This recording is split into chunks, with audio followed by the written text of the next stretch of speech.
an ex-president lose their Secret Service protection? Yep, there is a bill for that. Hi everyone, and welcome back to Beyond the Bill Number, where we unpack the latest legislative madness, one bill at a time.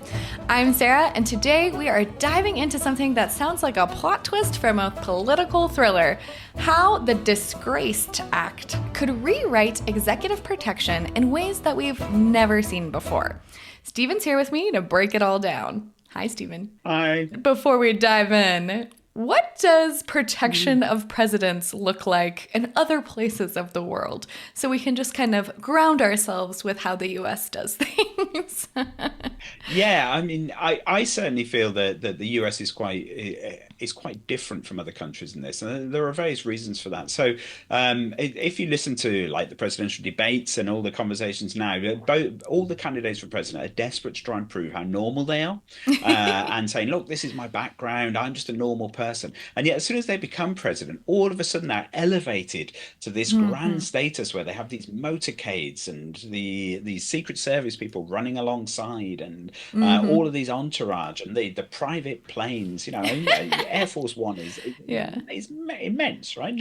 No, other countries don't have that. In other countries, they make a very big point of their political leaders just wandering around being normal people, and maybe they've got like one guy with them or something to protect them, but certainly not this kind of really over the top, almost pomp and ceremony to the protection as well.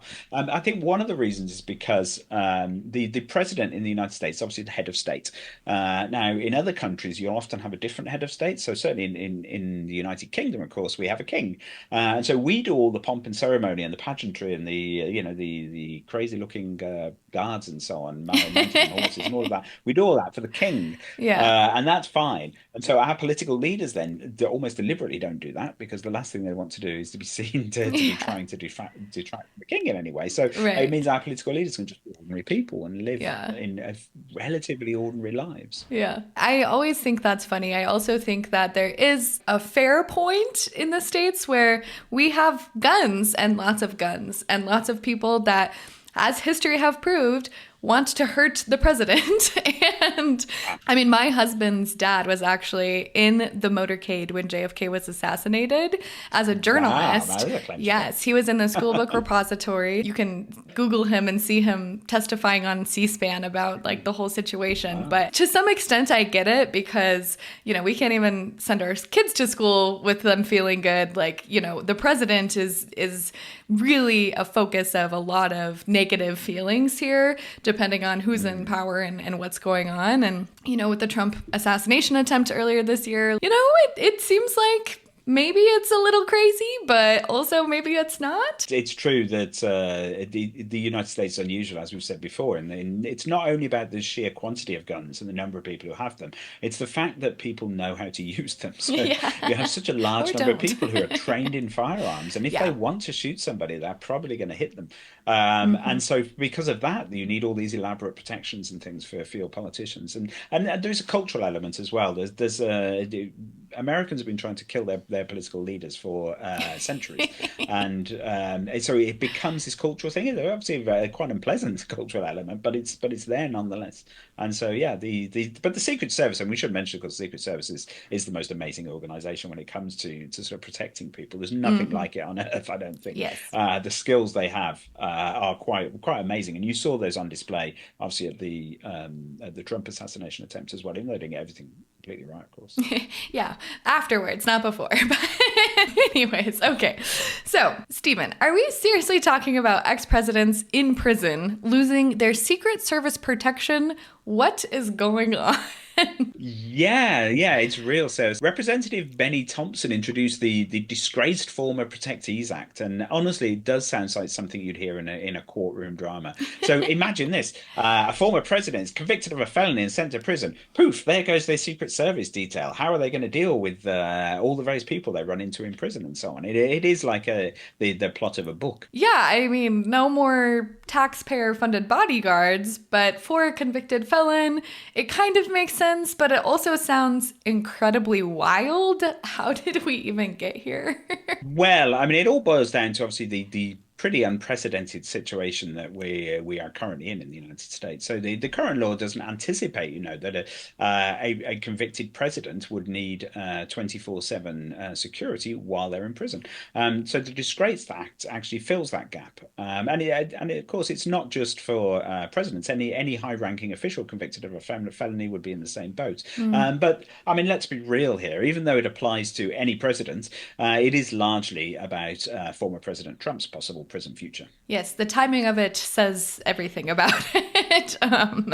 And I mean, you gotta love a bill that sounds like it was written with a particular person in mind, but is trying to zoom out a little bit. And, to back up, why do former presidents get lifetime protection in the first place?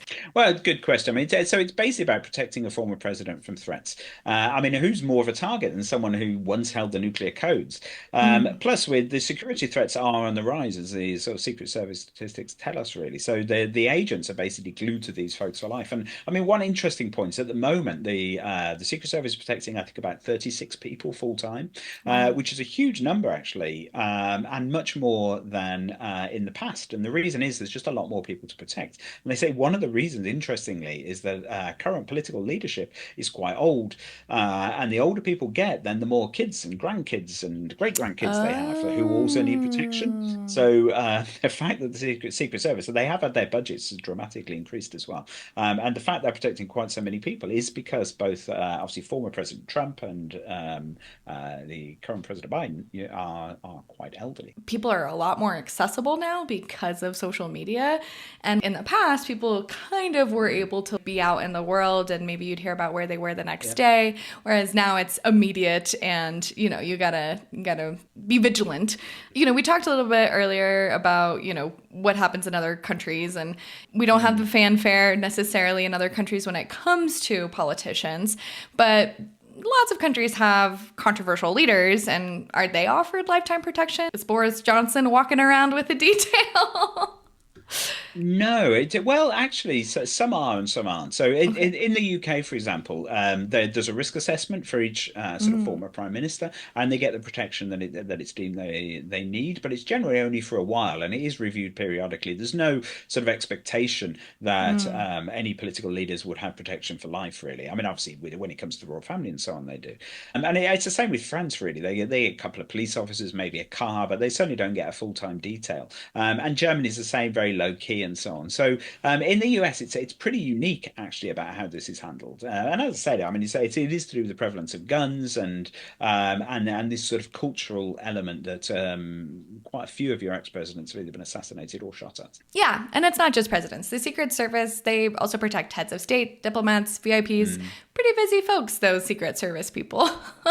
Why strip the protection from a convicted ex-president?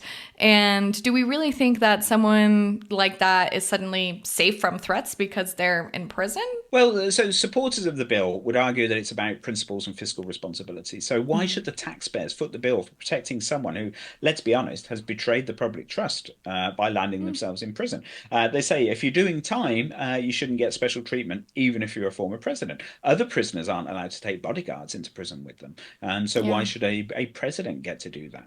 And also there's the practical elements as well. So protecting a president while they're in prison, I mean, it's a logistical nightmare for the Secret Service.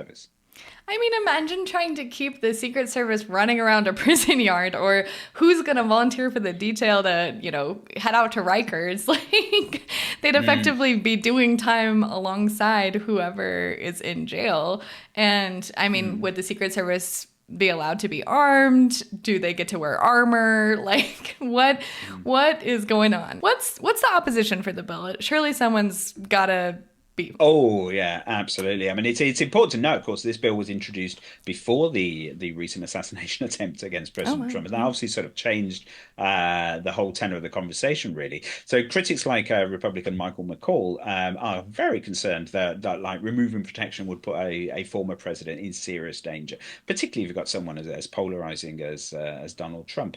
And absolutely, threats don't just disappear because somebody's behind bars. In a lot of ways, obviously, a prison can be a more threatening environment than just being out in general public. Right. I mean, you can imagine any number of threats. After all, prisons are not the safest places for anyone, least of all a controversial politician. I mean, this is just really next level stuff. Yeah, and then there's practical problems with that as well. I mean, would the prison guards now be responsible for providing the kind of protection level that you'd normally expect the Secret Service to provide? And they obviously aren't trained for that; they don't have capacity for it either. Or would the Secret Service have to stay involved somehow, advising? I mean, it wouldn't be just a simple handoff. Right. And I mean, this disgraced act has raised all sorts of questions, but is it really going to pass? What's the likelihood of this bill moving forward? Well, I'd say don't hold your breath, really. I mean, it's been sitting with the House Judiciary Committee since April. And in the current political climate, particularly considering recent events, it won't see the light of day anytime soon. But it does open up a really interesting debate, really, about how do you balance justice with security, especially talking about former presidents. I mean, personally, I mean, it's a ridiculous bill, frankly. There's no way you could just take security away from a former president, put them in prison. What if something happened to them? You know, can you just imagine the public outcry? I mean, no, it's you can't. Right. I mean, especially with somebody like Trump, who has kind of done a really good job framing everything that's happening to him in the courts, in the media. And, you know, either people are saying, yep, you did these things and you're a convicted felon, or people are saying this is a complete frame up because of our politics and you don't want him in power again and you are trying to, you know, sacrifice him and all of these things. And imagine if he went to jail and was actually, you know, murdered. So that's crazy. Exactly. And I mean, this is like one of those what if laws that feels made for like our modern political soap opera that we all seem to be living through against our will. And even if it's not passing for now, the question of if an ex-president goes to prison, we do need to figure out, this is amazing to me that we haven't actually thought about this before this point in time, really. Absolutely, yeah. So the bill probably won't get a hearing in this session, but it does set a precedent for future conversations about how we treat these former leaders who've fallen from grace. And it will become particularly pertinent if Trump should actually be sentenced to prison. Unlikely, wildly unlikely, I think, as that would be, but partly because of all the issues that we've discussed here. I think it's highly unlikely a judge would actually sentence him to real prison time. But it's a question that can't be dodged forever. Yeah, and I mean, if nothing else, it's given us some very crazy visuals of Secret Services pacing prison corridors. And on that note, thanks for breaking it all down, Stephen. Always a pleasure. So maybe next time we'll tackle something less bizarre, or maybe not. Let's be real, probably not. Thanks for tuning in, everyone. This was Beyond the Bill Number. Don't forget to like and subscribe. And if you have anything that you're interested in us covering, please comment below. We'll catch you next time.